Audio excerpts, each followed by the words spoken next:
The drawing-room beyond was clearly a rebellion against the oak-panelled solemnity that undoubtedly haunted the rest of the house, a welcoming sanctuary swathed in sumptuous wallpaper and floral arrangements positively operatic in their enthusiasm, festooning every available surface, alongside an impressive abundance of crystal decanters and bottles. The seating, all pale velvet, decadent invitations designed less for sitting than for reclining with languid intent. Guests loitered in artful clusters, murmuring politely behind their glasses. One could feel the unmistakable touch of a feminine hand in its creation, a place where a fellow could relax and imbibe freely, without fear of disapproving ancestors staring down from their lofty portraits. "Just a small informal soirée," whispered Lycurgus. "Many of the early arrivals have already retired to their rooms to prepare for the big day. Let me introduce you." He cleared his throat ostentatiously. The hum of chatter died down, and every head turned. "His Lordship, Andreas Raphael Devereux Larnstein." I turned my back to the room, gave a brief symbolic bow while giving my tail a theatrical flick, then turned to face the group. Etiquette did not require others to do the same in reply, as that would inevitably involve the rearrangement of the whole room, the moving of chairs, and probable spilling of drinks. 1 or 2 slow tail wags by those who were currently standing was sufficient. The room, having duly acknowledged my presence, resumed its chatter. From across the sea of elegantly draped sofas, I observed the unmistakable figure of Seraphina, my host's wife, cutting a determined course through the guests. She moved with the inexorable momentum of a well-padded galleon under full sail. Trailing in her wake, much like a dinghy tethered to a grander vessel, was a young, impeccably groomed fox-waiter, dressed in a blue velvet uniform, carefully balancing a large tray of glasses as he negotiated a path behind her. I extended my hand to greet her, and she pressed her nose against the back of it in an informal sniff. I in turn sniffed hers. "Andreas, my dear, you've arrived. How was your journey?" I opened my mouth, but she continued, "Dreadful, I know. All that way, all those terrible roads. Champagne?" The waiter stepped forward. I took a glass, and he melted back into the crowd, his narrow eyes sweeping the room with the sharp attentiveness of a hunter who specialized in the ruthless elimination of emptied glasses. As he departed, I watched the flourish of his white and rust-colored tail, extravagantly fluffy, and slightly at odds with the disciplined formality of his attire. "One of yours?" I inquired casually. No, we hired some smart professional staff for the wedding. Our own servants are diligent enough, but they are getting on a bit, and I fear they couldn't work a demanding crowd of this size. Foxes are quick on their feet and easy on the eye enough to be acceptable at any party." I mumbled in agreement as I watched him move amongst the guests. When my gaze returned to Seraphina's face, she sported an expression of mock admonishment. "You know, dalliances with members of staff would be the height of impropriety for someone of your position. Anyway, they have enough work to do here. They don't come cheap. This whole wedding didn't come cheap either." "Why are you hosting it?" I inquired, changing the subject, and took a sip of my champagne. "After all, it's not one of your pups tying the knot." "It's my brother's daughter, marrying some young dandy from a family with rich estates in the East somewhere. It was decided this would be an ideal venue due to the rather picturesque sacred grove with its holy oak on our estate. The groom's family are excessively religious, so a full-blown woodland ceremony, complete with unicorn and choir, seemed appropriate. This sprawling house has more than enough rooms to accommodate guests and hired staff alike. Do come along. Let me present you to the radiant bride and groom, both positively aglow with matrimonial terror, I'm sure." Clutching my glass like a lifeline, I permitted dear Seraphina to shepherd me deeper into the happy throng.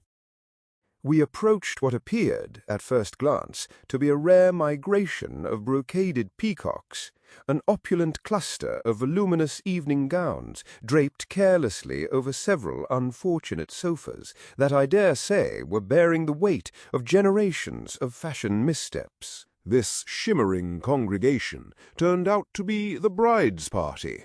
a collection of exuberant older females, cooing and fluttering about a young bitch stationed at their center like a rosebud in a bouquet of particularly vocal chrysanthemums. She could scarcely have been more than 19, though she wore her youth with the grave dignity of someone recently informed it would not last.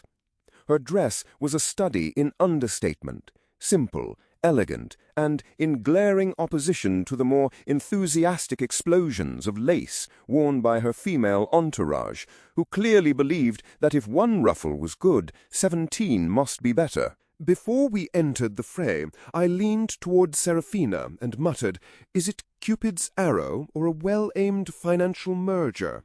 She shot me a withering glance. "What do you think?" she hissed. "Their family could buy and sell my brother 10 times over. Their eldest son and heir will one day need his own eldest son and heir. You know what things are like here." And with that, she straightened her back, summoned a smile so dazzling it ought to have been declared a fire hazard, swept toward the gathering with the serene poise of someone about to engage in high-stakes diplomacy masquerading as innocent small talk. Following the ritual of introductions and the customary wrist-sniffing ballet, I adopted my most convincing expression of delighted curiosity, achieved chiefly by arching my eyebrows to just the right degree of feigned enchantment. Polite conversation commenced, and I offered the requisite uncontroversial questions toward the bride, who smiled prettily while her mother, seated beside her like an eager press secretary, seized the spotlight with unbridled enthusiasm. She was, one could see, positively thrilled at the chance to regale yet another tragically interested bystander with the full epic of the wedding plans. The bride, to her credit, maintained the vague, tranquil expression of someone either in love or recently sedated. Seraphina, possessing that rare and enviable talent for navigating the ebb and flow of conversation with practiced expertise, sensed that the moment had come when the dialogue, like a soufflé left too long unattended, had begun to deflate, and, ever the social sentinel, she detected the gentle gravitational pull of a newcomer orbiting just outside the group, clearly eager to deposit their quota of felicitations. With impeccable timing, Seraphina gracefully interjected to herald this fresh arrival. Seizing the opportunity, she declared, with the authority of she who must be obeyed, "Andreas, you must meet the groom next, but first we'll revive that empty glass of yours." She cast her eyes about the room and gestured toward the nearest fox bearing a tray. We offered our goodbyes to the cluster of guests with smiling bows and murmured blessings. Then, mercifully, Seraphina steered me toward the salvation of a second glass of champagne. "Your niece appears perfectly delightful," I observed.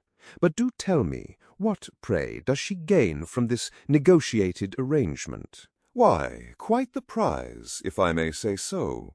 Her intended is dashing, impeccably dressed, and, miracle of miracles, only 4 years her senior."